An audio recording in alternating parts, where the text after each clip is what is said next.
right? Okay. So that's our next section. So we have 1.7, which is, I promise for now, is the last rule that we have to look at. The chain rule. This is the most involving one. We're going to look at as many examples as we can. And please always stop me if you have questions. It's very important to understand it from class, please. So what is the chain rule? It's not the product, it's not the quotient, and it's not the sum or the difference. These are well established, and this one is none of them. So this is something totally new. Okay, so what does it mean and when it is applied? Because Hubert said, okay, when do I apply all this? Well, if I have a product, I apply this. If I have a ratio, I apply this. If I have a sum, I apply this. And if I have a difference, I apply this. So the question is, when do I apply the chain rule? Well, in the situation in which we have a function inside another function. This is called the outer function, and this is called the inner function. So here's an example for you. The square root of x cubed plus 2x. Can anyone identify for us what is the outer, and I'm going to call it f of x, and what is the inner, and I'm going to call it g of x? And there is more than one correct answer. Just give me one of them. Please try. It's okay if you're wrong, please.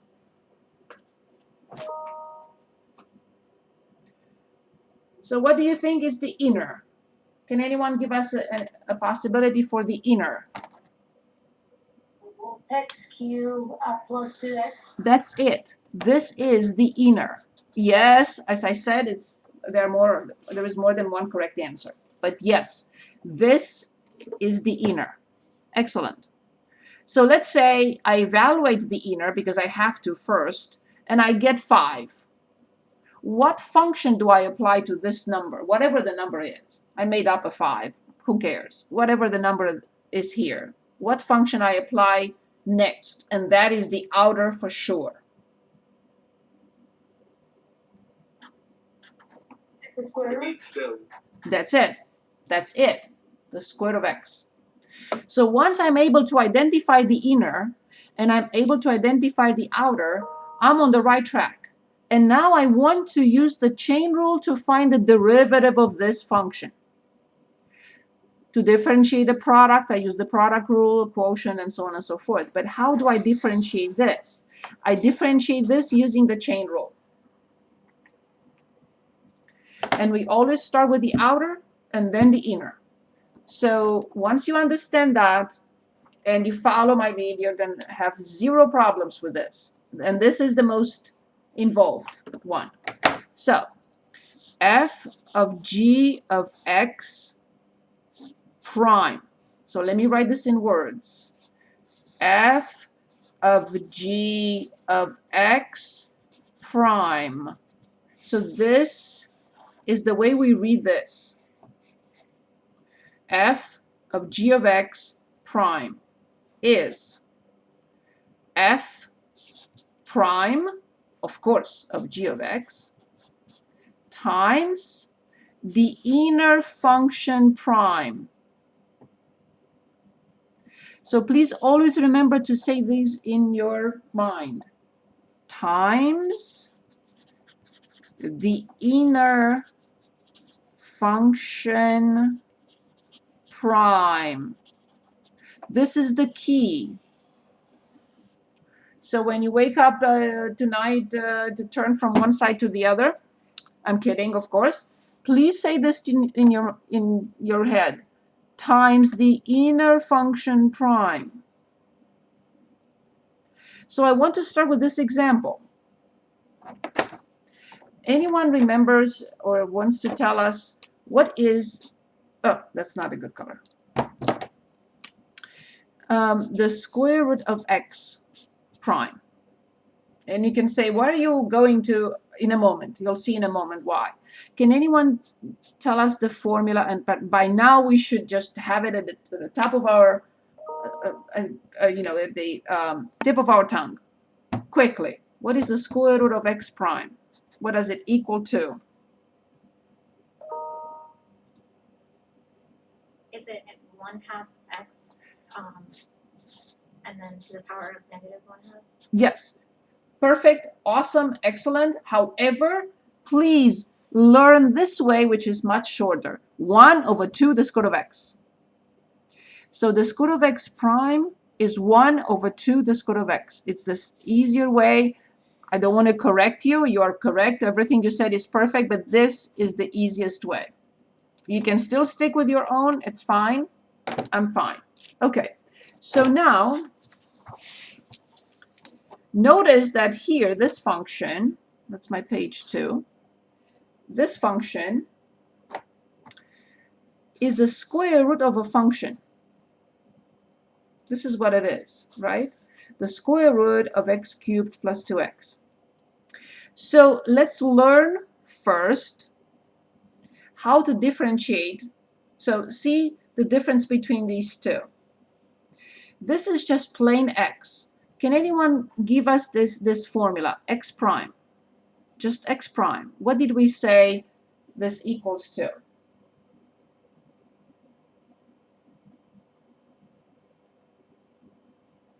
Is it 0? Careful. A constant prime is 0. 1. Exactly. So please remember, x prime is 1. Thank you so much. And constant prime is 0. They cannot be both 0. X prime is 1, constant prime is 0. Okay, now, I lied to you. I should have said here times the inner function prime. But why I did not say for the square root of x prime, 1 over 2 the square root of x, why didn't I say times the inner function prime? Why? Because it's just 1. Exactly. But for this one, I can no longer do that. So when I differentiate the square root of a function, not x, you can say, but x is a function. True, but it happens that x prime is 1. So when I say, let's differentiate the square root of a function prime, you have to say 1 over 2 the square root of the function times the inner function prime, which is a totally different story. Why? It's the same formula. But here x prime was 1, that's why it's redundant to even mention it. But here I have no choice, because f is this function now. And this function prime is not 1. So, if we want to differentiate the square root of x cubed plus 2x, will anyone give it a shot? It's okay if you're wrong.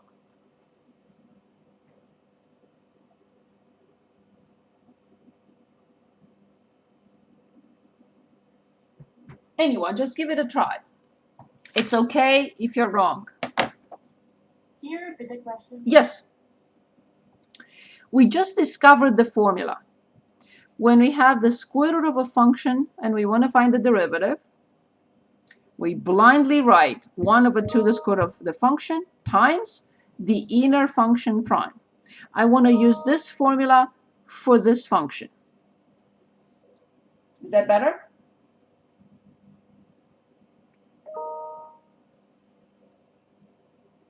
Should we just No. change what it's inside then? So just mimic this for this function. Tell me what to write.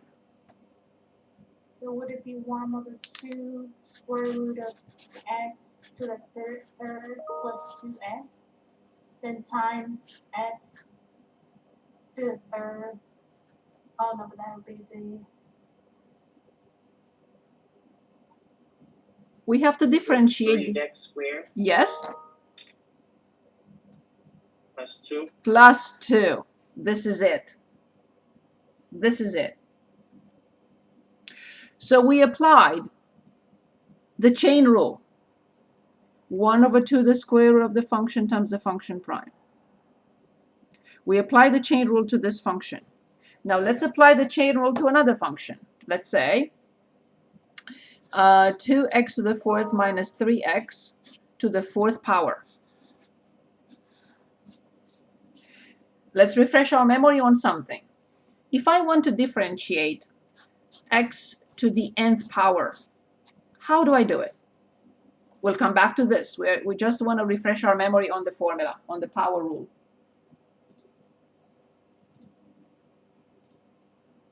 Can anyone give us this formula? N, Yes?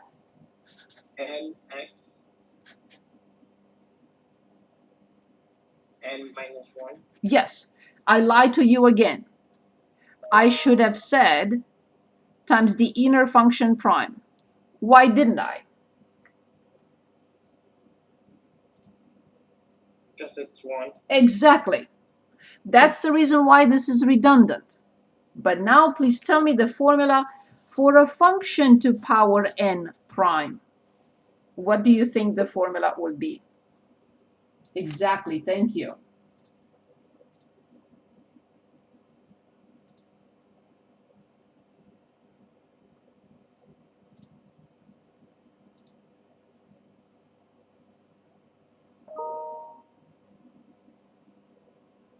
Give it a try. Is it the same? Absolutely. Tell me what to write. N times F Yes? or times function N minus 1 Times? times X prime. It cannot be x because we don't have x. Oh, Excellent. function prime. Yes, because this function prime is not 1. So now let's mimic this and write it for 2x to the fourth minus 3x to the fourth power. Exactly.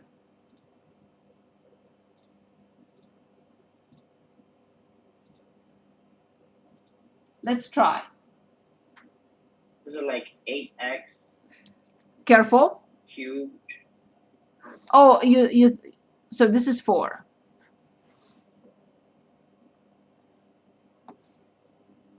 Why would you say 8?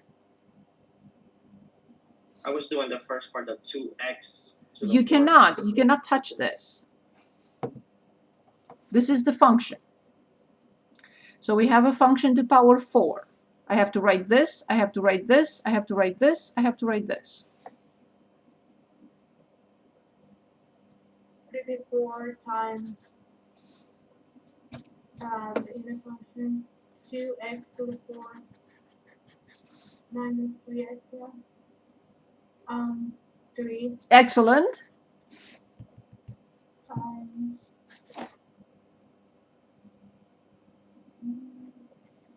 4 times, so 8x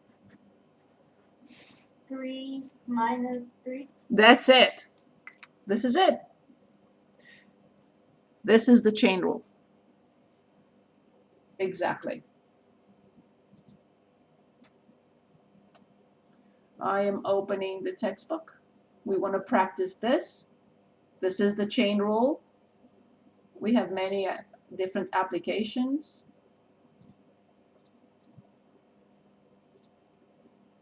I'm opening Pearson. So we can select, you can select. I have the book here. We are on page 171. Page 171, let's see. Feel free to choose. And then we'll look at the word problem. I'm sorry about these notifications. I know they're annoying. I'm sorry, I can't stop them. My apologies forever. Okay, we are in 1.7. 1.7, the chain rule. Okay. I'm sharing my screen right now. Right here.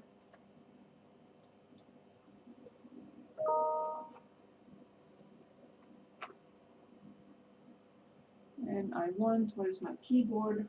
171. I want 171. No. 171. Okay. So let's take a look. Many different situations with the product. As you see here, a lot of work on these products, a lot of work on ratios. And we also have some other type of notation. This is the same thing. And I'll explain the notation in a minute. But let's choose now from 1 through 32 first, and then we'll talk about the other notation.